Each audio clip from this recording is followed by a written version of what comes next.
No primeiro caso, eu acho que a gente tem que aprender a diferenciação. Existe a diabetes tipo 1, que é na verdade o menor percentual de diabetes das principais, né, que é causada por uma deficiência, por um problema no sistema imune, ou seja, uma doença autoimune. Existe a diabetes tipo 2, que é na verdade a mais comum, né, que a gente chamava de que começa na fase adulta. A diabetes tipo 1 começava na infância, agora já não está sendo mais tão assim. E existe até mesmo diabetes tipo 3 hoje em dia, que a gente está chamando, que seria na verdade o Alzheimer, né? Que tem relação da patologia da diabetes, só que no cérebro. E aí a gente tem algumas outras terminologias para a gente entender, que glicemia, glicose, mia no sangue, ou seja, glicose no sangue. Então a sua glicemia é o nível de açúcar que você tem no sangue, né? E aí a gente tem hiperglicemia, que é o excesso, hiper é do latim, do grego, muito, e hipoglicemia, ou seja, muito e pouco açúcar no sangue. Então, quando a gente consegue entender isso, a gente já começa a conseguir entender o parâmetro da diabetes. A gente quer euglicemia, ou seja, normoglicemia, uma glicemia normal, fisiológica, nem muito, nem pouco, como todo parâmetro fisiológico, né? Mas por vários fatores da fisiopatologia, ou seja, da patologia dentro do organismo, dos órgãos, da bioquímica, essa glicemia pode ficar descontrolada.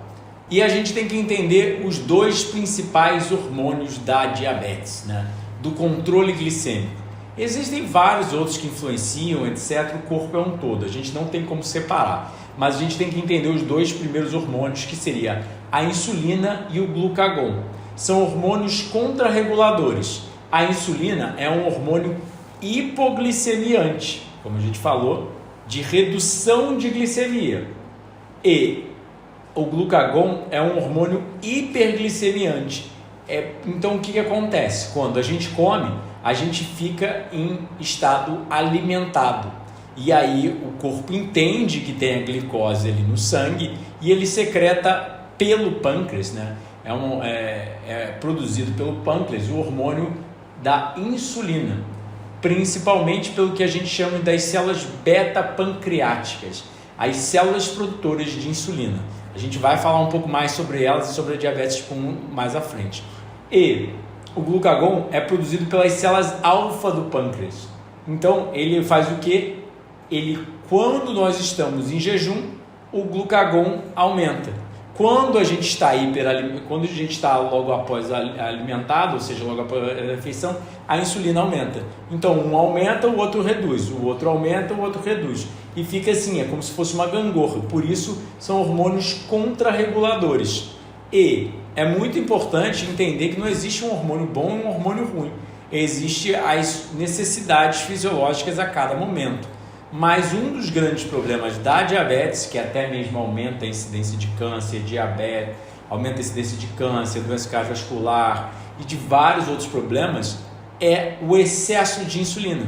Como a gente já falou, glicemia, mia é sangue, insulinemia, insulina no sangue, hiperinsulinemia, hipoinsulinemia, muita insulina no sangue, pouca insulina no sangue. O diabético usual, ele tem muita insulina no sangue, no caso do tipo 2. Por quê? Por causa da resistência insulínica. Ou seja, a insulina, ela faz um papel de abrir a boca da célula, ou seja, ela puxa um receptor para fora que deixa a glicose entrar. E aí a gente faz a geração de energia dentro da célula, que a gente chama da geração de ATP, adenosina, trifosfato. Não vou entrar em ciclo de Krebs, aí já entra em outra coisa que a gente não precisa entender no presente momento. Mas o que a gente precisa entender é a insulina auxilia a glicose a entrar na célula e aí a gente não sofrer de hiperglicemia, e a hiperglicemia vai levar aos sintomas e aos problemas do diabético. E quais são os sintomas da diabetes? O que a pessoa sente que ela pode estar com indícios de pré-diabetes ou com diabetes mesmo? Na medicina e na nutrição a gente chama de sinais e sintomas. Sintomas é o que o paciente relata, sinais é o que a gente pode ver no paciente, né? Então a gente tem que entender que Os sintomas usuais são polifagia, poliúria, polidipsia e fadiga crônica. Ou seja, poli de muito. Então, polifagia, fome em excesso. Poliúria, urina em excesso. E polidipsia, sede em excesso. Então, o paciente tem esses 4 P's da diabetes, né? Que também a gente inclui aí a perda de peso, que o diabético geralmente tem perda de peso. Pode ter um ganho de peso, mas era caracterizado antigamente por perda de peso. E aí, por último, também a fadiga crônica, porque a gente vai explicar, talvez depois, sobre a fadiga adrenal que ela acaba levando, pelo pâncreas produzir muita insulina e ela não conseguir fazer sua ação, né? E a visão também é afetada, parece que a visão começa a ficar turva, né? Exatamente. A gente tem aí a neuropatia diabética, que são as microangiopatias, microangiopatias, macroangiopatias, ou seja, a glicose ela é tóxica quando em excesso. Então ela vai danificando os vasos quando ela está em altas concentrações. Então ela pode causar a perda da visão, pode levar a amputação de membros, pode levar também ao dano aos vasos do pênis, levar a disfunção erétil. A diabetes em si vão ter vários sinais e sintomas característicos a ela. É o que eles falam que engrossa o sangue, é isso? Que aí dificulta a passagem de oxigênio, é isso? Engrossar o sangue seria mais...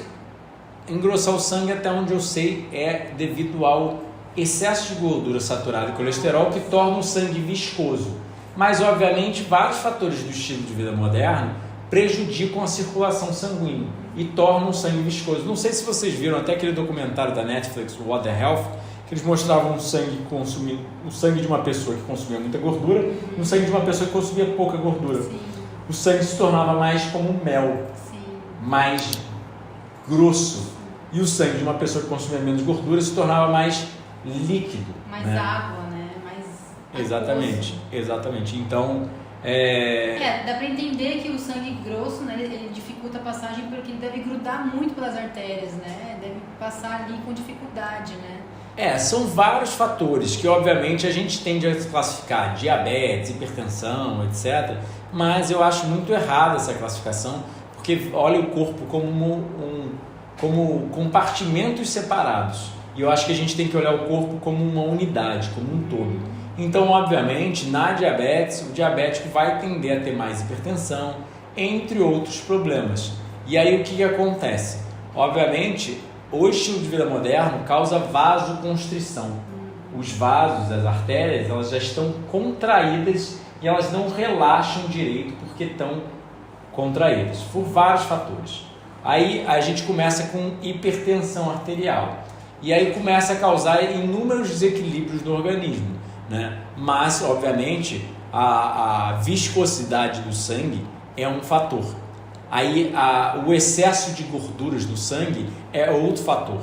Aí a quantidade de antioxidantes ali, né, das substâncias que eliminam os radicais livres vão estar reduzidos no sangue e aí vão levar também as placas de ateroma, ou seja, que é com o início da doença cardiovascular. O vaso começa a ficar entupido de gordura e aí você começa com um prejuízo maior ainda da circulação, que obviamente a gente separa tudo, mas vai andar lado a lado com a diabetes, né? Um diabético vai ter mais placas de ateroma. Sim, faz sentido. Existe algum remédio, algum tratamento assim que a gente pode tomar em cápsula que vai resolver a diabetes ou não? Então, esse que é o problema da medicina moderna alopática, né? Ela só vê o sintoma, ela não trata a causa do problema. Qual é a causa do problema? A gente já vai falar sobre a causa do problema maior agora no quadro. Mas, antes da gente falar disso, a gente tem que entender que remédios, eles não lidam com toda a fisiologia, eles lidam com uma questão em detalhe. Então, uma das coisas que eu sempre falo para pacientes diabéticos ou para pessoas quando perguntam é: glicemia é o único parâmetro que você tem que mensurar na sua saúde? Porque, por exemplo, um diabético está mais inflamado, está mais oxidado, ele tem mais células cancerígenas, ele tem mais propensão ao desenvolvimento do câncer, ele vai ter mais insulina. Sim. ele vai ter mais vários outros fatores patológicos dentro dele. E aí a medicina vem e fala, não, mas você só precisa de um remedinho para reduzir a glicemia. Mas o legal de medicina de estilo de vida, de alterações de estilo de vida, é que elas são sistêmicas e não locais. Então, quando você começa a tratar com a dieta, atividade física, sol, sono, você começa a ver que vai mexer em toda a fisiologia. O que a gente está dizendo de toda a fisiologia? Genes, metabolismo, hormônios. São coisas que a gente ainda nem consegue ainda devidamente compreender, mas que foram mecanismos evolutivos que andam lado a lado. E a gente não tem como separar eles, né? Sabe, se você mexe com hormônio, você vai acabar mexendo com metabolismo e com genes e vice-versa. Então, assim, a gente tende a separar muito esses remédios, né? Tipo, separar muito e ver esses remédios como uma panaceia, ou seja, como uma cura de tudo. Mas você não tem como curar um bêbado, não tem como deixar ele sóbrio se você não parar de beber. Então, assim, é muito problemático essa perspectiva moderna, atual, de tratar doenças com só remédios e não olhar para a causa do problema. Então, assim, existem remédios sim para diabetes, mas como todo tipo de remédio, você tem que entender que tem efeitos colaterais.